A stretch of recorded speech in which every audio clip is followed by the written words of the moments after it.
Hi everyone, I'm Carl. Welcome back to the Renko Trading channel. Before we start, this content is for educational and experimental purposes only. It is not financial advice. Always do your own research before making any investment decisions.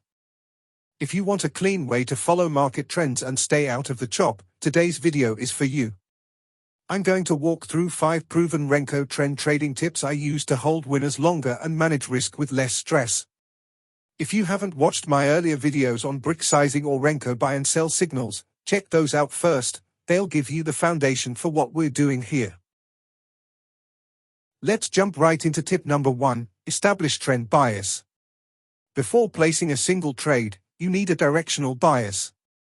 Use a higher time frame, like the daily or 4-hour chart, to define the trend. Then, on your trading time frame, look for clean Renko swing structure. If the bricks are forming higher highs and higher lows, your bias is long. If they are printing lower highs and lower lows, your bias is short. Let's take a look at this Netflix daily Renko chart. You can see the trend is clearly moving higher. It's printing higher highs and higher lows. That tells us the market is in a solid uptrend.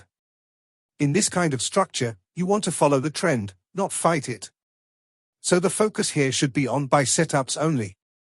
Avoid shorting against strength or trying to guess tops. That's how traders end up stuck on the wrong side of the move. Now let's look at another chart. This one is PayPal on the daily Renko chart. Here, the story is the opposite. The trend is clearly moving lower, with lower highs and lower lows forming over time. That tells us the market is in a downtrend. So again, we want to follow the trend, not fight it. In this case, that means avoiding long positions. Don't try to buy into weakness or guess the bottom. Stay patient and wait for the structure to shift before looking for buy setups. Tip number 2, entry triggers. Once the bias is set, I wait for price to break the last swing level in the direction of that bias. Then, I only enter after the first confirmed brick closes beyond that level. That confirmation step filters a lot of fake outs. For stops, I usually go 1 to 2 bricks beyond invalidation. You can add an optional confirm, maybe a super trend flip, MACD cross, or a WM pattern, but keep it simple. Let's take a look at Apple's daily Renko chart. After that sharp V reversal around 175, we see a clear higher high near 210, followed by a healthy pullback to about 195. Once price breaks above that 210 zone again and prints a confirmed brick, that's our signal to buy. The stop goes just below the last higher low, around 195. This way, we're following the trend structure, not guessing it. Tip number 3, trail smartly. Once you're in a trade, the goal is to stay in as long as the trend stays valid. You can use a 1 to 2 brick trailing stop, or use a swing trail. Once a new swing forms, move your stop just beyond it. The key is consistency. Pick one trailing method and stick to it. Changing your trail mid-trade usually leads to early exits or overholding. Let's take a look at this JP Morgan Renko chart. On the left-hand side, we can see a strong move up. Price pushes all the way to around $200, then takes a small pullback to about $180. At that point, we wait for confirmation.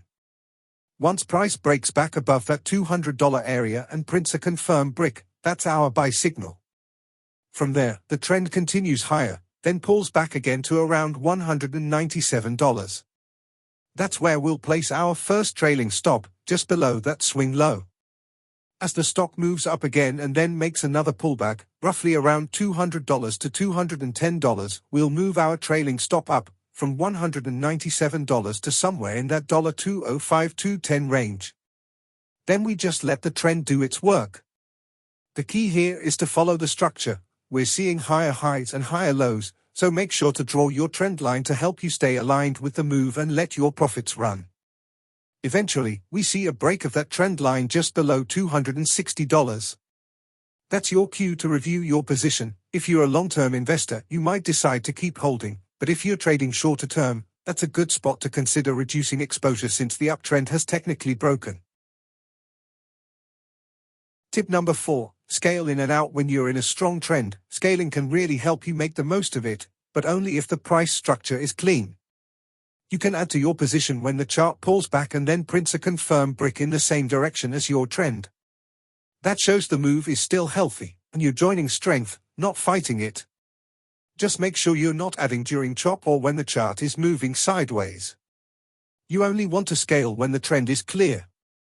For taking profits, it's smart to take some off near prior swing zones. That way, you're locking in gains while still keeping part of the position open. Once you've booked a bit of profit, the rest of the trade can ride with less pressure. You're basically playing with profit, not stress. And always keep your overall risk small. Don't go all in just because the trend looks good. Let the market confirm before you do anything. Now, let's take a look at the Delta Airlines Renko chart. We can see that Delta reversed around $67, dropped all the way down to about $37, and then started turning higher. It moved up to around $44 before pulling back near $40, and that's the key area we're watching. Once the price breaks above $44 and prints a confirmed brick, that's our signal that the trend is shifting up.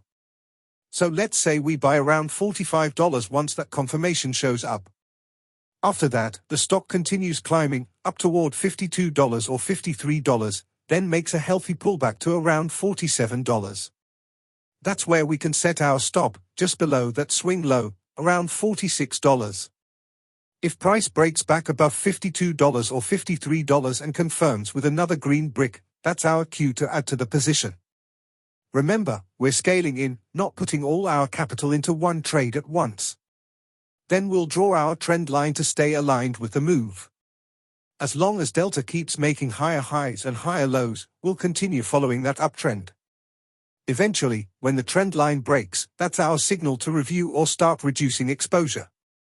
And that's exactly how you scale in and out of a stock while staying disciplined and following the trend. Tip number 5, avoid chop. This one saves accounts. If price is stuck in a tight range, don't trade until you see a range break plus a confirmed brick beyond it. Most failed Renko trades come from ignoring this step. Now let's take a look at the Microsoft Renko chart. We can see a very strong uptrend. The stock moves from around $225 all the way up to about $460. That's a solid, steady climb. But once it reaches that $460 area, the trend starts to slow down. Price begins moving sideways, staying in a range between roughly $450 and $400 for about 6 months. If we draw the uptrend line, we can see that it eventually breaks around $425, and that's a good place to take some profits, since the trend momentum is weakening. As that range continues, we stay patient and observe. Then, when price breaks below $400, it's no longer just sideways, it's breaking down. At that point, it makes sense to reduce more of the position to protect gains, because the structure is clearly shifting lower. From there, the stock drops toward the $350 area, but around $360, the decline begins to stabilize. We can see a clear W-shaped base forming, a double bottom pattern, which often signals a potential bullish reversal. So now, we wait for confirmation. Once price breaks above the $400 level again and prints a confirmed brick, that's our cue to buy back or add to the position. From that point, we just follow the new uptrend and let the trend develop. This sequence, taking partial profits at the trend line break, reducing more after a range breakdown, and re-entering on a confirmed reversal, is a great example of staying disciplined while following structure. Alright, let's do a quick recap of what we learned today.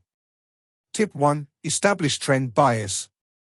Use a higher time frame and structure to decide your direction. Trade with the trend, not against it. Tip 2. Entry triggers. Wait for the break and confirm brick. Don't anticipate, let the price confirm before you act. Tip 3. Trail smartly. Use a consistent trailing method, 1 to 2 bricks behind, or below the last swing low, and stick to it. Tip 4. Scale in and out. Add on clean pullbacks with confirmation, and take partial profits at prior swing zones to lock in gains. Tip 5. Avoid chop. Skip sideways markets. Only trade when you see a clean breakout and confirmation. When you put these pieces together, you get a simple, repeatable framework for following the trend, managing risk, and letting profits run. And remember, you don't have to catch every move. Just follow your rules, stay patient, and trade with structure. That's a wrap on today's breakdown. Thanks so much for watching. If you found this helpful, give it a like and hit subscribe for more Renko trading insights. Don't forget the bell icon, and I'll see you in the next one.